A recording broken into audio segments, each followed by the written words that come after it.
It's huge. I would like to say that it's still one of the biggest in the industry, yeah. A lot of people, size is just kind of the beginning. How big? Oh, I should know.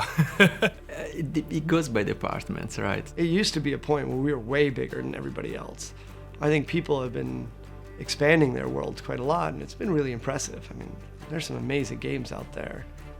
But I think we still have one of the biggest maps ever. It's up there. But we started off thinking about what the gameplay was, who Rico was. Because Rico is torn in his heart in terms of seeing this rupture of the land, the same thing happens in the landscape. The trees are gnarled, the rocks are shattered, the towns are old, so everything is all in a state of disjointedness and a state of ruin. And we wanted to create an environment that was very vertical, that allowed for navigation in a way that got Rico quickly into the air. So we thought about what places in the world have cliffs that are 100 meters tall. What places in the world have crystal clear waters? The south of France and Greece and Spain, Corsica, Malta. The map is really big. Like, I'll probably have to upgrade my computer just to work on the map.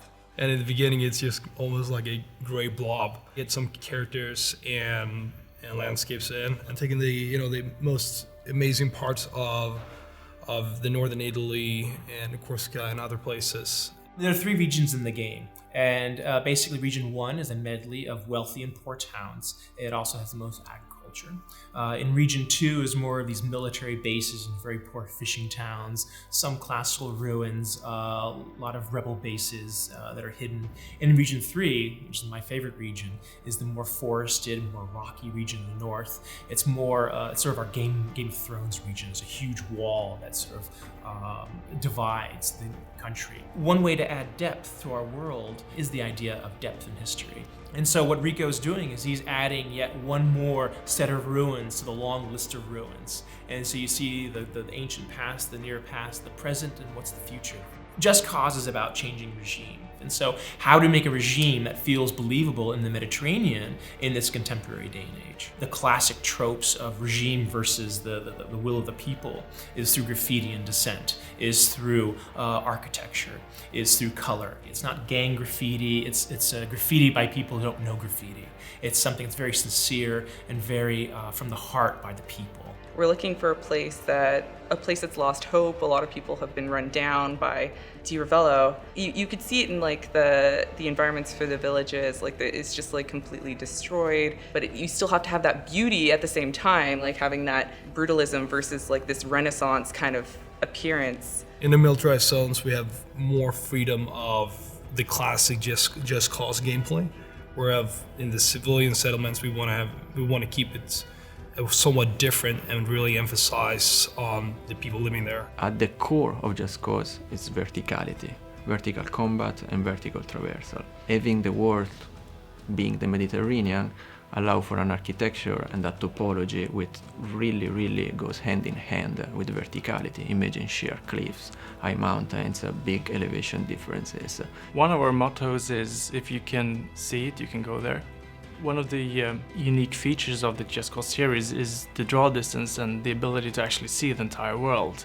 And there's no better way to present that than from above, obviously. So we want Rico to be airborne as much as possible, either from free falling or parachuting or in an airplane or whatever. There is no game where we will feel as comfortable by traversing the skies and fighting while you are in air as in Just Cause. We needed a world that we could sculpt. This required an entirely new invention of technology to recreate entirely how we were going to do worlds. We have the best job in the world, essentially, making video games. I like JC4's huge openness as well. I just like to steal a helicopter and go crazy. We have taken inspiration from some of the mods that were produced for Just Cause 2 for some of the more crazy ideas that we've put into Just Cause 3. The modding community it's a complex piece of code.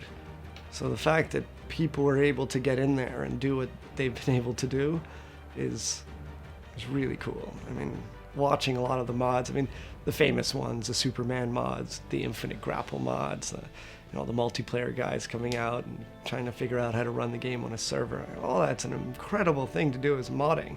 And some of these guys worked on mods for years to get them to work. And that sort of dedication to a game, you have a responsibility to put out a game that allows them to do it again. And so I kind of can't wait to see what people do now that we've expanded the tool set so much. I want to make a Just Cause with a long tail, as long, if not longer, than the one that Just Cause 2 had. I want to make a Just Cause that not only player will enjoy playing, but player will enjoy modifying and creating new stuff on top of it.